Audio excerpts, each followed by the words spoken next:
Hi, I'm Phyllis Levitt, and I'm back to read Chapter 2 from A Light in the Darkness.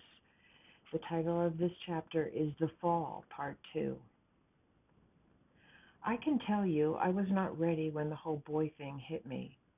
Believe me, I was not ready for the boy thing. I think I was in 6th grade when Bobby came over one day looking for my brother. I must have been home alone, but I let him in. All I remember now is the sun coming through the living room windows and Bobby kissing me and sticking his tongue way down into my ear. I could not make myself move. My mouth did not open to say no, my feet were rooted to the floor, and my head did not pull away from his mouth. You might say I must have wanted him to kiss me, but I didn't because it made me feel sick. Then he left, and the afternoon sank into that gray oblivion that seems to be left in the wake of that kind of undistinguished paralysis. I was not ready for breasts or girls who had them. All my friends were the Jewish girls I went to Saturday school with. They were, every one of them, beautiful and smart and popular. They all got their periods long before me. I watched from my frozen place on Mars as they filled out their bras, painted their eyelids blue and green, and slid easily into stockings, waved their cheerleader pom-poms, and got into cars with boys, while the body I was trying so hard not to inhabit kept walking down the halls of my junior high school, thinking about my homework and if the socks that matched my sweater were clean. It's a fair walk to junior high. I walk it alone. My brother is in high school now, and my sister is still in elementary. I have a blue scarf on my head to keep the humidity from turning my carefully hairsprayed hair to frizz, and I'm carrying a huge pile of books. I'm walking on West 8th Street now, several blocks up from my house. Across the street is that enormous pink azalea hedge, but it isn't blooming now. A man in a tan car passes by me very slowly. I wonder if he knows me. The car keeps going. But oh, he must have gone around the block because here he comes again. He pulls to the curb right beside me. You have to understand that I was very nearsighted, but I hated the way I looked in glasses, so I refused to wear them except in class. I can't see who he is. But I think to myself, he must know me. He must be a friend of my parents, and he wants to give me a ride. I walk to the car. I reach my hand out to grab the door handle. I'm about to get in. He must be a friend of my parents. He wants to give me a ride. But now, even without my glasses, I see his face. I don't know him. And I walk away from the car very fast, like I never meant to get in, like I don't know you, and I didn't walk up to your door. I didn't get in. I didn't. And that was how I remembered the man in the car. That was, in fact, my memory for most of my life, until the earth quaked somewhere in my late 40s, and up from her boiling depths, I vomited the man in the car out of the black wreck of myself. And in the aftershock, oh God, in the aftershock, I saw that even in my original memory, the street I walked away from the car on was not West 8th Street. I walked away from that car somewhere around the corner, not on the route I took to school. How could that be? Yet I always knew that, even as I never let myself know. And that was it. That was probably the last and biggest nail in the coffin.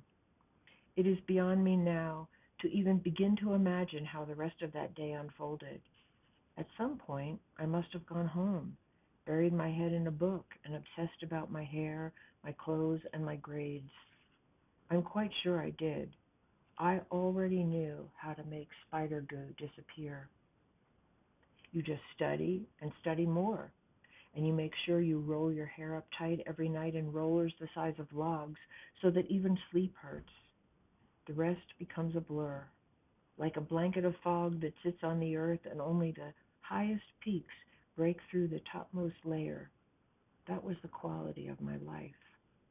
something dark and impenetrable sitting on top of me all the time. And so the fear of moving becomes even greater because you can't see 2 feet in front of you. You don't know what is out there, where the road might suddenly drop off altogether.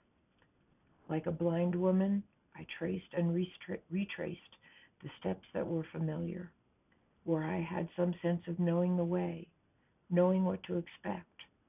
I studied and curled my hair and studied and curled my hair and obsessed about my clothes.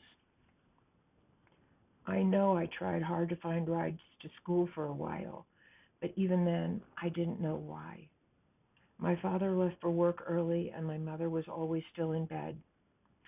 Soon, even the desperation not to walk to school alone, like everything else, sank back into the fog and disappeared. Somewhere inside that heavy cloud, though, an electrical charge must have built up because one day I just started cutting my hair and I could not stop. When I was done, I had about 1.5 inches of hair left on my head, if that much. I don't know how I got myself to school after that, but of course I went. And no one said a word. Nothing. So, as I said, I was not ready for breasts or girls who had them. Mine, by the way, refused to graduate from an A to a B cup.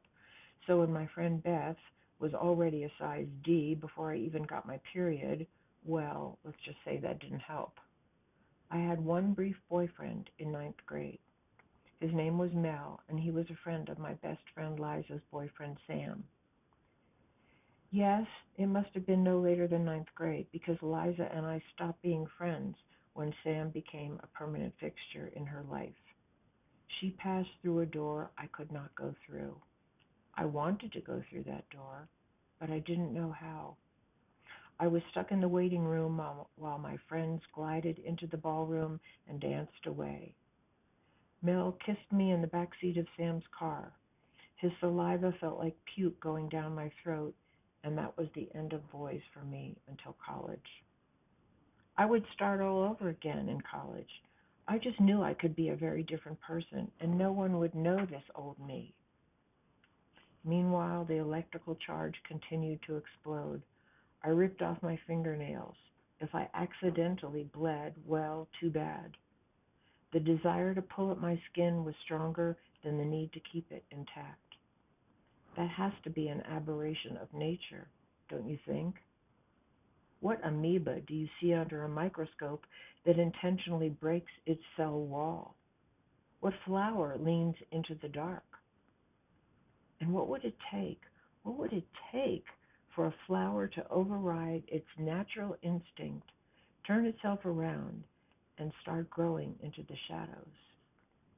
Well, I guess I've told you what caused that. But you see, that's actually not what I came here to talk about.